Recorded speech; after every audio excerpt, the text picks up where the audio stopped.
Good morning. I was reading Ezra this morning and I had some thoughts that I wanted to share. Um, Ezra's part of the history of Israel. And at the time before Ezra was written, what had happened was that the Israelites had been so sinful and rebellious against God that he allowed them to go into captivity. He allowed them to be taken over by foreign powers. And actually they were carried out of the land. They were taken away from their own land, and they were living captive in other places. And there came a point where God was ready to restore the people back to the land, to restore the correct worship of himself, to restore the knowledge of himself and the blessings, and bring the people back into their own land. And to do that, he used foreign ungodly leaders. Actually, just as he had used foreign nations to punish Israel, he also used kings who did not know him. He put it in their hearts to say, you know what, all of you who want to go back to Jerusalem and rebuild the temple and restore the city, go ahead. And he moved them to bless the Israelites out of their own treasuries. I mean, they sent money. They sent all the tools and utensils for service that had been in the temple in Jerusalem previously, that had been stolen and carried away captive. They they sent those back too, to be put back into the temple so that the worship could be reestablished. So I'm looking at this morning and I'm thinking, okay, first of all, um, I would have to be blind to not realize that in my country anyway, we've been carried away captive by ridiculous foreign ungodly powers that have come in and just destroyed, real correct worship and the foundations of godliness and biblical knowledge, the knowledge of the true God, and all these things has been, I'm not going to say eradicated because it hasn't been, but it's been really damaged. And I look at our leadership and I say, those guys are ungodly. But if God could use ungodly kings back in the time of Ezra, because it was his purpose and it was his time, then he could do the same thing again.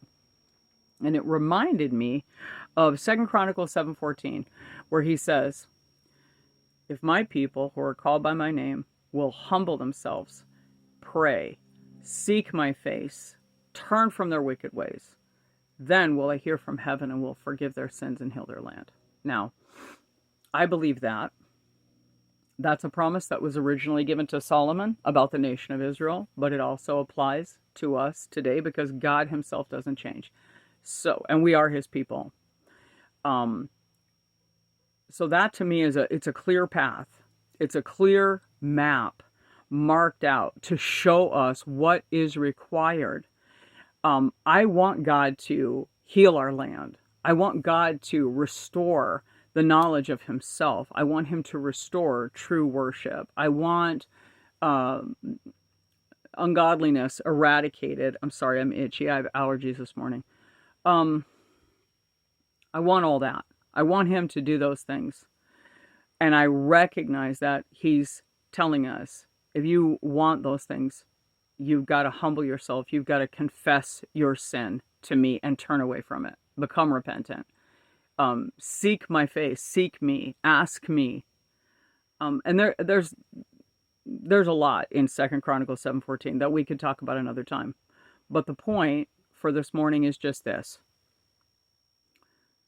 The Actually it's Proverbs 21:1 says, the heart of the king is like rivers of water in the hand of the Lord, and he turneth it whithersoever he will.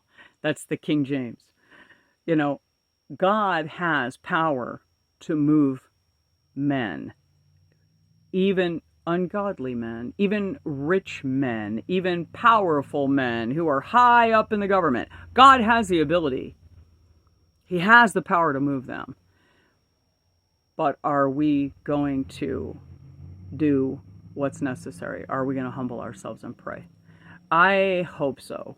I really hope that many of you will join with me, because I believe that this is the moment that we're in. This is what is necessary for our nation at this time. So, God bless you. And if you're lethargic and you don't love him much anymore and you're unrepentant and you're without faith and all that, go to him and talk to him about it. That's what I do when I have no, spiritual wherewithal or whatever. I just go tell him the truth. Go tell him the truth.